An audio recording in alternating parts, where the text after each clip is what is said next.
पहला जो cabinet meeting होगा, पहले दस्तखत से लगभग 10 लाख नौकरियां निकाली जाएंगी। जितनी भी नौकरियां राष्ट्रीय जनता दल जो वादा कर रही है, जो देगी पहले कैबिनेट में, ये सरकारी नौकरियां हैं और स्थायी नौकरियां हैं। नमस्कार, मेरा नाम आलोक है। आप लाइव स्ट्रीज देख रहे हैं। प्रथम प्रतिज्ञा, प्रथम प्यार, सुखी समृद्ध सर्वोत्तम बिहार, आरजेडी का यह नारा है। 2020 चुनाव का ऐलान हो चुका है और ऐसे में नेता प्रतिपक्ष तेजस्वी यादव ने बिहार के बेरोजगार युवाओं के लिए एक बड़ा ऐलान किया है। उन्होंने कहा है कि जैसे ही हमारी सरकार आती है, यदि जनता हमें मौका देगी और हमारी सरकार आएगी, तो जैसे ही हमारी सरकार आती है, पहले ही कैबिनेट में उस कागज़ पर हस्ताक्षर कर दिए जाएंगे, जिसके बाद बिहार में 10 लाख नौकरियां, सरकारी नौकरियां जो कि स्थायी नौकरियां हैं, वह लोगों तक पहुंच सकेंगी, वो लोगों को अवसर मिल सकेगा। क्या कुछ करें तेजस्वी यादव, जरा सुनिए। सृजन आप कैसे कीजिएगा? मैं बिहार के नौजवानों, युवाओं से ये कहना चाहता हूं कि राष्ट्रीय जनता दल को मौका मिलेगा, जब सरकार बनेगी तो पहला कैबिनेट मीटिंग जो होगा, पहला जो कैबिनेट मीटिंग होगा, पहले दस्तखत से लगभग 10 लाख नौकरियां निकाली जाएंगी। 10 लाख नौकरियां निकाली जाएंगी और ये वादा नहीं है, मजबूत इरादा है। हम लोग झूठ नहीं बोल रहे। झूठ बोलने वालों को लोगों ने देखा है, जाना है। एक साल में 2 करोड़ रोजगार देने की बात कही जा रही थी।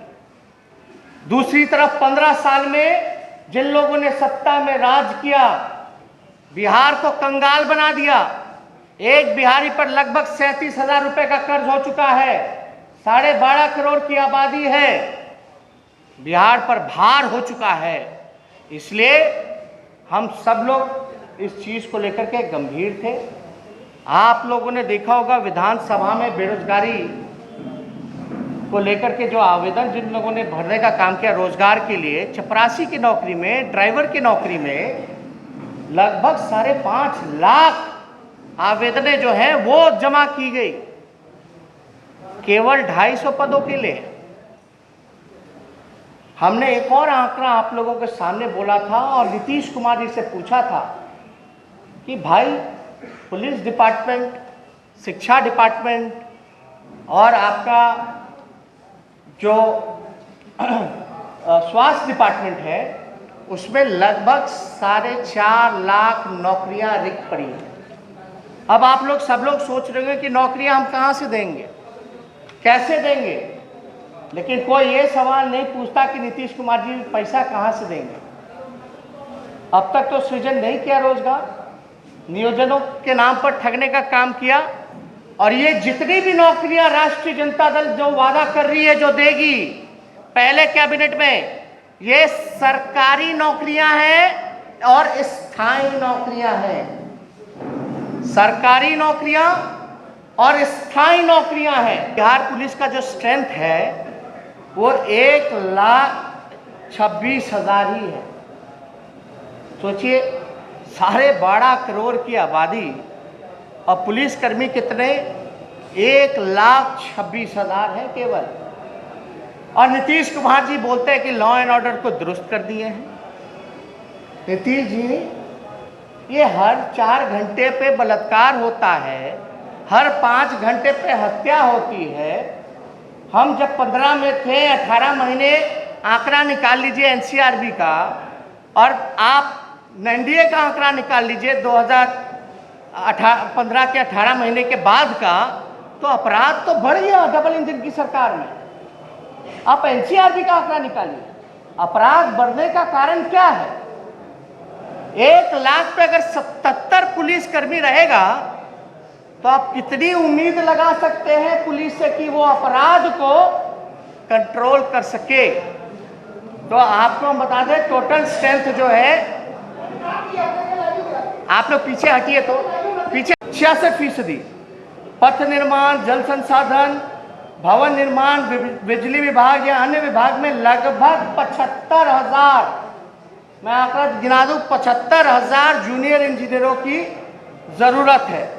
इसके अलावा जितने लिपिकों हैं, सहायक है, चपरासी हैं, ये मिलाकर के लगभग जो 2 लाख पद भरने की आवश्यकता है, जो सपोर्टिंग स्टाफ होगा, जिसकी जरूरत पड़ेगी, इनका जो है लगभग आवश्यकता 2 लाख का है।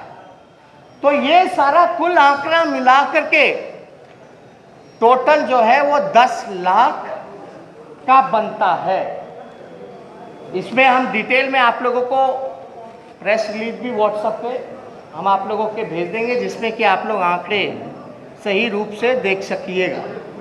तो मेरा ये कहने का मतलब है कि 4.5 लाख तो रिक्त पदें थी, और जो आवश्यकता था, जो मानकों से उसको 15 सालों में रोजगार का सृजन करना चाहिए था, वो हो सकता था। 10 लाख स्थायी नौकरियां, सरकारी नौकरियां दी जा सकती थी, लेकिन नीतीश कुमार जी और इस डबल इंजन की सरकार ने नौकरियां नहीं दी। और हम आपको बता दें एक और बात, ये 10 लाख नौकरियां पहले कैबिनेट के पहले कलम से जो निकलेगा, यानी 2 महीने बाद ये सारे पदों को भरने की कवायद शुरू कर दी जाएगी। बिहार के नौजवानों को ये पदें जो हैं 2 महीने बाद ये भरने की शुरुआत कर दी जाएगी। और दूसरी महत्वपूर्ण बातें, ये केवल सरकारी सेक्टर है। जो बेरोजगार होकर के जो कृषि में काम कर रहे थे, किसान का काम कर रहे थे, अब इस बिल के बाद उनकी भी रोजी रोटी पर इन सरकार ने आफत लाने का काम किया। ये केवल सरकारी स्थायी नौकरियों के बारे में हमने जिक्र किया है। इसके अलावा भी जब कारखाने लगेंगे, इन्वेस्टमेंट आएगा, आईटी पार्क लगेगा, फूड प्रोसेसिंग यूनिट लगेगा, टूरिज्म में व्यापक सुधार होगा, पर्यटक आएंगे, रोजगार के अवसर, बिजनेस के अवसर, वो व्यापक रूप से रोजगार जो है सृजन का एक बड़ा माध्यम होगा। खेल कूद जगत, सारी चीजों को अगर देखेंगे, और जितना अनऑर्गेनाइज सेक्टर है, जो सरकार के गलत नीतियों के कारण उसको तबाह कर दिया गया, उन सारी चीजों का जल्दी ही हम आप लोगों के सामने ब्लूप्रिंट, विजन कि उन अनऑर्गेनाइज सेक्टर में हम कैसे काम करेंगे, वहाँ हम रोजगार कैसे उपलब्ध करेंगे। तो आप समझ सकते हैं कि अगर हम लोगों को मौका मिलेगा तो हमारी पहली प्रायोरिटी होगी कि बेरोजगारों को हम लोग स्थायी नौकरी, रोजगार देने का काम करें।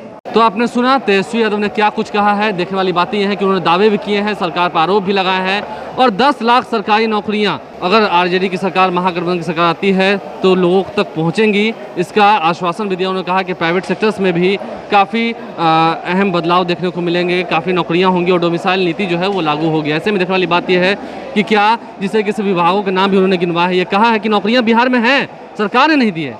इन तमाम मुद्दों पर उन्होंने तीखा प्रहार किया है। आप लाइव स्ट्रीम से बने रहें, हमारे चैनल को सब्सक्राइब कर लें, साथ साथ फेसबुक पेज भी लाइक करें। धन्यवाद।